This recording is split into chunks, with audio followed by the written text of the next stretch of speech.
మీ ఎలాంటి వ్యాపార ప్రకటనలకైనా వెంటనే మా ఛానల్ సంప్రదించండి. నమస్తే. ఈరోజు మన స్టూడియోలో ప్రముఖ ఆధ్యాత్మికవేత్త, జ్యోతిష్య వాస్తు పండితులు, లలితాదేవి ఉపాసకులు బ్రహ్మశ్రీ నానాజీ పట్నాయక్ గారు ఉన్నారు. గురుగారితో మాట్లాడదాం. నమస్కారం గురుగారు. శ్రీమాత్రే నమః. గురుగారు, 2025లో సక్సెస్ఫుల్గా మొదటి 6 నెలలు పూర్తి చేసాం. రాబోయే 6 నెలలు మకర రాశి వారి పరిస్థితి ఎలా ఉండబోతుంది? ప్రధాన గ్రహాల ఆధారంగా తీసుకుని వీళ్ళకి ఎలాంటి పరిస్థితులు ఎదురవుతాయి, ఎలాంటి జాగ్రత్తలు తీసుకోవాలి, మీ మాటలో వివరించండి. తప్పకుండా అండి. మకర రాశి వారికి ఇప్పుడు ప్రధానంగా చూసుకుంటే జూలై 13వ తేదీ నుంచి నవంబర్ 28వ తేదీ వరకు శని వక్రిస్తున్నాడు. ఏలినాడు శని అయిపోయింది కదా అని అనుకున్నది మళ్ళీ శని వెనక్కి వస్తున్నాడు. అందుకని వీళ్ళు ప్రధానంగా ధనస్థానంలో రాహు ఉన్నందుకు ఆన్లైన్ రిలేటెడ్ ఇట్లాంటి వాటి మూలంగా కొంత ధనయోగం ఉంటుంది. ఆన్లైన్ అంటే మళ్ళీ ఇక్కడ ఇంకోరే ఏదైనా అనుకోగలరు, బెట్టింగ్స్ అనుకోగలరు. బెట్టింగ్స్ కాదు, బెట్టింగ్స్ క్యాసినోలో ప్యాకెట్లో ఇవి కాదు. ఆన్లైన్లో ఏదైనా ప్రోడక్ట్ అమ్మే దానికి పనికి వస్తుంది, సాఫ్ట్వేర్ డెవలప్మెంట్ కాను ఇట్లాంటి వాటికి పనికి వస్తుంది అది. అలాగే మరొక విషయం ఏంటంటే ఇక్కడ ఈ శని ఎప్పుడైతే 2లోకి వస్తుంటాడో కొంచెం ఎవరికైనా ఫైనాన్స్ రిలేటెడ్ మ్యాటర్స్ విషయంలో, కుటుంబ వ్యవహారాలకు సంబంధించినటువంటి అంశాల్లో కొన్ని జాగ్రత్తలు తీసుకోవాలి ఖచ్చితంగా. అందులో ఎటువంటి సందేహం లేదు. ముఖ్యంగా కంటికి సంబంధించిన ఇబ్బంది ఉన్న వాళ్ళు కొంత జాగ్రత్త ఉండాలి. ఎందుకంటే శని రాహులు 2 ధనస్థానంలో ఉన్నప్పుడు అది కుటుంబం మీద, కంటి మీద ఇట్లాంటి వాటి మీద చూపిస్తూ ఉంటుంది, ఫైనాన్స్ మీద. కాబట్టి ఈ జాగ్రత్తలు తీసుకుంటూ వీళ్ళకి 6లో ఉండే గురువు ఈ సంవత్సరం 3 రాసులు మారుతున్నాడు కాబట్టి సప్తమంలోకి వస్తాడు. సప్తమంలోకి ఎప్పుడైతే గురువు వస్తాడో ఈ లగ్నానికి పాపైనప్పటికీ ఎంతో కొంత ఎగ్జాల్టెడ్ పొజిషన్లో ఉండే గురువు కాబట్టి వ్యాపార అభివృద్ధి, ఏదైనా ప్రాపర్టీస్ తీసుకోవడానికి అనుకూలత అక్టోబర్ నవంబర్ మాసాల్లో కాస్త ఎక్కువగా ఇస్తాడు ఆ టైంలో. ఇది కొంచెం చూసుకోవాలి. అయితే వీరికి పర్టికులర్గా ఉద్యోగం కోసం ప్రయత్నం చేసేటువంటి వారికి ఉద్యోగ ప్రయత్నాలు బాగానే ఉంటాయి. దాని గురించి పెద్దగా టెన్షన్ పడాల్సిన అవసరం లేదు. కాకపోతే పూర్వీకుల ఆస్తులు ఉంటాయి చూసారా, తాతగారు ఆస్తి, ఇట్లాగా అష్టమంలో కేతు సంచారం జరుగుతున్నందుకు తాతగారు ఆస్తికి సంబంధించినటువంటి విషయాల పట్ల కాస్త జాగ్రత్తగా ఉండాలి.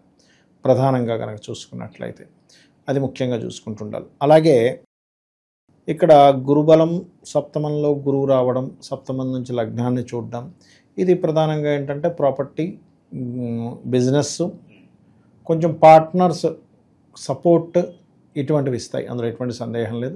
అదేవిధంగా కాస్త సప్తమంలో ఉండేటువంటి గ్రహం 3వ స్థానాన్ని చూస్తున్నందుకు కొత్త అగ్రిమెంట్స్, ఇంటర్వ్యూస్కి వెళ్ళినందుకు సక్సెస్ అవ్వడము, లేకపోతే కొంతమందితో కలయిక వల్ల బాగుండడము, ఇటువంటి ఫలితాలు ఇస్తుంది. అక్కడ కొత్త పరిచయాలు కలిసి వచ్చే అంశమే.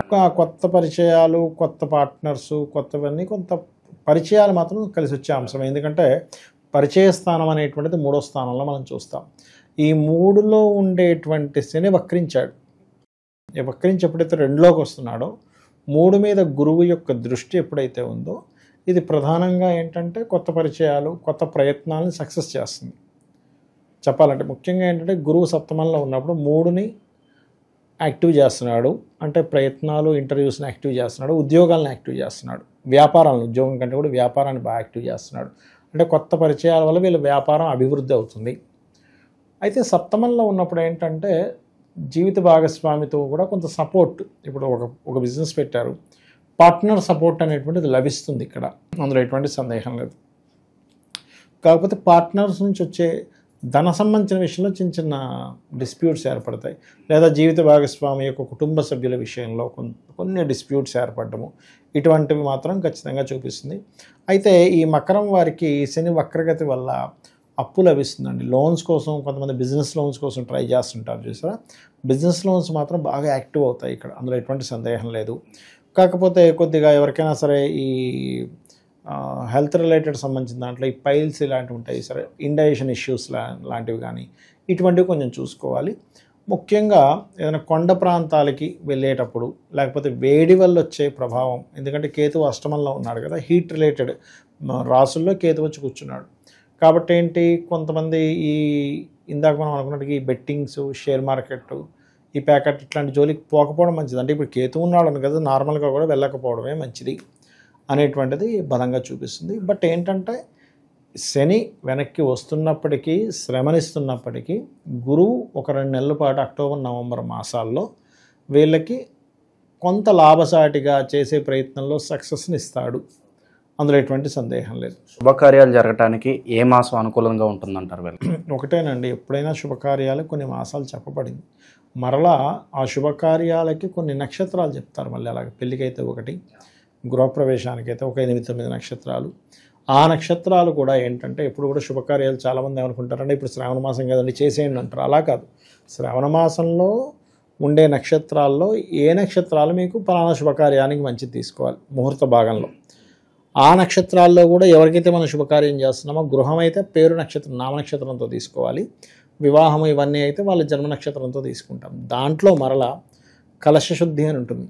కలశశుద్ధి అదేవిధంగా వీళ్ళకి కలశచక్ర శుద్ధి అంటారు, అది చేయడము, పంచకరహితము, ఇలాంటివన్నీ పెట్టుకొని ఒక ముహూర్తం వివాహానికైతే సప్తమ శుద్ధి, గృహప్రవేశానికైతే చతుర్థ శుద్ధి, మరలా అందులో శుభగ్రహం ఉంటే ప్రాబ్లం ఏమి లేదు. కాబట్టి ఇవన్నీ చూసుకొని చేసినట్లయితే ఖచ్చితంగా బాగుంటుంది. కాకపోతే శుభగ్రహాలు లగ్నాన్ని చూస్తున్నందుకు ఏదైనా శుభకార్యాలు చేయడానికి కానీ శుభకార్యాలు జరగడానికి కానీ ఖచ్చితంగా వీరికి అనుకూలంగా ఉందని మనం చెప్పుకోవచ్చు చెప్పాలంటే. ఇక ఉద్యోగస్తులు, నిరుద్యోగులు వీళ్ళ పరిస్థితి ఎలా ఉండబోతుంది? ఒకటేంటంటేనండి, శని వక్రగతి వల్ల ఉద్యోగ ప్రయత్నాలు అయితే కొంతవరకు అనుకూలిస్తాయి, ప్రతికూలించడం అయితే ఏం జరగదు చెప్పాలంటే. ఎందుకంటే రాహు ఎప్పుడైతే మనకి కుంభంలో ఉన్నాడో విదేశీ ధన యోగాలను ఇస్తున్నాడు. సో వీళ్ళు ఏదైనా సరే కంపెనీస్ వీళ్ళు ఎంచుకోవడం కూడా కొంచెం విదేశీ కంపెనీలకు సంబంధించినవి ఎంచుకోవడము, వీటి వల్ల కొంచెం తొందరగా వీళ్ళకి అనుకూలత ఏర్పడుతుంది. ఈ టైంలో వీళ్ళు విదేశాలకు వెళ్ళాలని ప్రయత్నిస్తే అక్కడే స్థిరపడే అవకాశాలు ఎంతవరకు ఉంటాయి అంటారు వీళ్ళకి? స్థిరపడాలంటే ఒకటేనండి, వాళ్ళ పర్సనల్ చార్ట్లో 8-12 కాంబినేషన్ ఉండాలి. 12 కాంబినేషన్ స్థిరరాశి సంబంధాలు ఉండాలి. స్థిరరాశి సంబంధం ఉన్నప్పుడు వాళ్ళు స్థిరపడగలుగుతారు ఎక్కడైనా సరే. ఇప్పుడు చెప్పాలంటే మకరం చరరాశి, కానీ ధనస్థానం స్థిరధనం ఉంది ధనంలో, అక్కడికి శని వస్తున్నాడు. కాబట్టి ఏంటి, వీళ్ళకి ఏదైనా విదేశీ సంబంధించిన విషయాలు కొంతవరకు అనుకూలిస్తుందని చూపిస్తుంది. కానీ వీళ్ళ పర్సనల్ చార్ట్లో ఎలా ఉందని చూడాలి. పర్సనల్ చార్ట్ చూడకుండా కేవలం మనం గోచారం పెట్టేసుకుని వీళ్ళకి వచ్చేస్తుందంటే అది రాదండి. అది పర్సనల్ చార్ట్లో ఉండే యోగాన్ని ఎవ్వరూ దాన్ని ఆపలేరు. ఒక వ్యక్తికి ఒక యోగం ఉంది అంటే అది బ్యాడ్ ఆర్ గుడ్ వెంటనే అంత ఈజీగా దాన్ని తీసేయలేం. అది ఎంతో ప్రయత్నం చేస్తే తప్పితే అది ఆగడం అనేది జరగదు. దైవారాధన కావచ్చు, పరిహారాలు కావచ్చు, ఏ విధంగా ఉంటే వీళ్ళకి బాగుంటుంది? వీళ్ళకి మకరం వారికి ఎప్పుడు కూడా గుర్తుపెట్టుకోండి, అమ్మవారి ఆరాధన ఈజ్ బెస్ట్. ఎందుకంటే కెరియర్ పాయింట్ ఆఫ్ వ్యూలో తీసుకుంటే కనుక లలితా సహస్రనామాలు చేయడము, అమ్మవారి ఆరాధన చేయడం మంచి ఫలితాలు ఇస్తుంది.